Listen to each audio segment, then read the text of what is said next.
Soberano Pai Celestial, no poder do nome do Hamashia Yeshua, o nosso Senhor Cristo Jesus nos abençoa e nos guarda, nos ilumina e nos guia por um bom caminho. A volta de Cristo simboliza a revelação de Cristo na sua vida. Para mim, Cristo já voltou, ou seja, Cristo foi revelado na minha vida. Pelo poder do sopro da boca de Deus, que é a palavra, Cristo pode ser revelado para você também. Basta abrir o coração e se dedicar na leitura da Bíblia. Vamos para o estudo bíblico em Apocalipse 19, verso 8.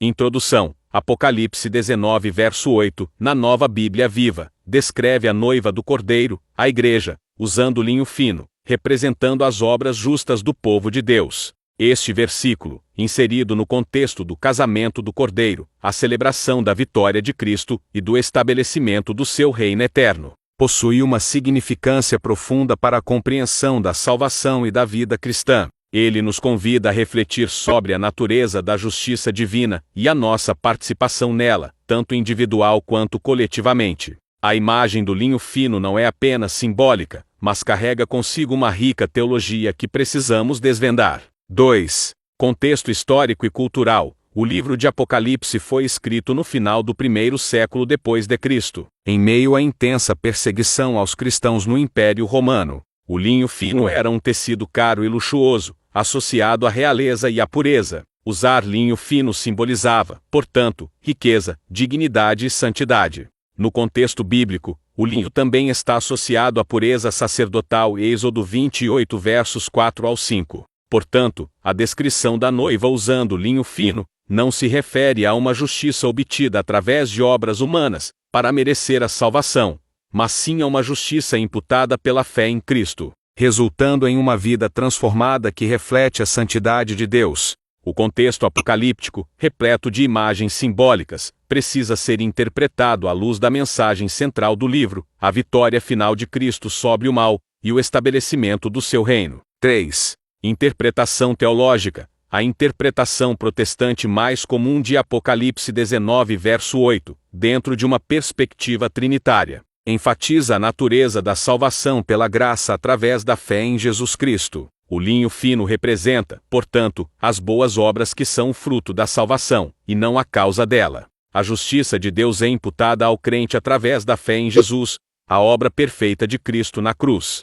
Estas obras justas são a manifestação natural da vida transformada pelo Espírito Santo, evidenciando a nova criação em Cristo. Para os crentes contemporâneos, este versículo é um chamado à santificação, a uma vida que reflita a justiça e a santidade de Deus. Não se trata de um legalismo, mas de uma resposta grata ao amor e à graça recebidos. A nossa vida transformada, refletida em boas obras, testifica da obra redentora de Cristo e glorifica o Pai, dentro da dinâmica da Trindade. A ênfase está na graça salvadora, e as obras justas são o resultado glorioso desta graça, demonstrando a autenticidade da nossa fé. Agora vamos para o estudo bíblico em 2 Coríntios 5 verso 4. Introdução. 2 Coríntios 5 verso 4, na Nova Bíblia Viva, expressa o anseio de Paulo por um corpo glorificado na ressurreição. Este verso é crucial para compreender a esperança cristã em relação à mortalidade e à imortalidade, situando-se no contexto maior do capítulo que trata da esperança celestial e do ministério reconciliador de Cristo. A compreensão deste anseio é fundamental para a nossa própria perspectiva sobre a vida terrena e a expectativa da vida eterna. A passagem não se limita a uma simples esperança de imortalidade da alma, mas abrange a expectativa de uma ressurreição corporal glorificada, uma esperança central na teologia bíblica. 2. Contexto histórico e cultural. Paulo escreve esta carta aos Coríntios, uma comunidade marcada por divisões e desafios. A cultura romana da época via a morte como um fim, muitas vezes associado a um triste e irreversível desaparecimento. No entanto, a perspectiva judaico-cristã, informa a teologia de Paulo, difere radicalmente. A esperança na ressurreição, já presente no Antigo Testamento, por exemplo, Isaías 25 verso 8, Daniel 12 verso 2, era um elemento essencial da fé cristã primitiva.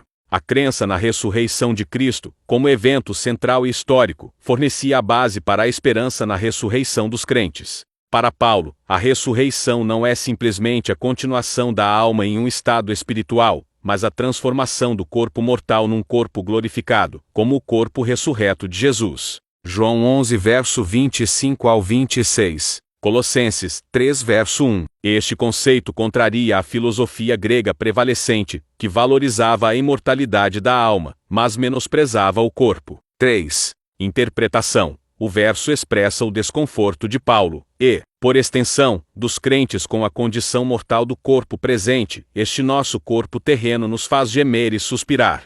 A frase "não gostaríamos de pensar em morrer e depois não possuir corpo algum" demonstra que a esperança cristã não é meramente uma existência espiritual após a morte, mas inclui a expectativa da ressurreição corporal. Desejamos revestir-nos do nosso novo corpo e enfatiza a transformação, e não a simples substituição. Este novo corpo não é uma melhoria cosmética, mas uma transformação radical, a absorção da mortalidade pela vida eterna em Cristo. De acordo com a teologia protestante trinitária, essa transformação é obra do Espírito Santo, que garante a união do crente com Cristo, assegurando a participação na ressurreição. Para os crentes contemporâneos, este verso serve como um chamado à esperança e perseverança, em meio aos sofrimentos da vida terrena, lembrando-nos da promessa de uma glória futura e de um corpo glorificado, resultado da obra redentora de Jesus Cristo, e garantida pela atuação do Espírito Santo na vida do crente. A aplicação prática envolve viver uma vida que reflita essa esperança, focando em uma vida de serviço e santidade, aguardando a consumação da promessa divina.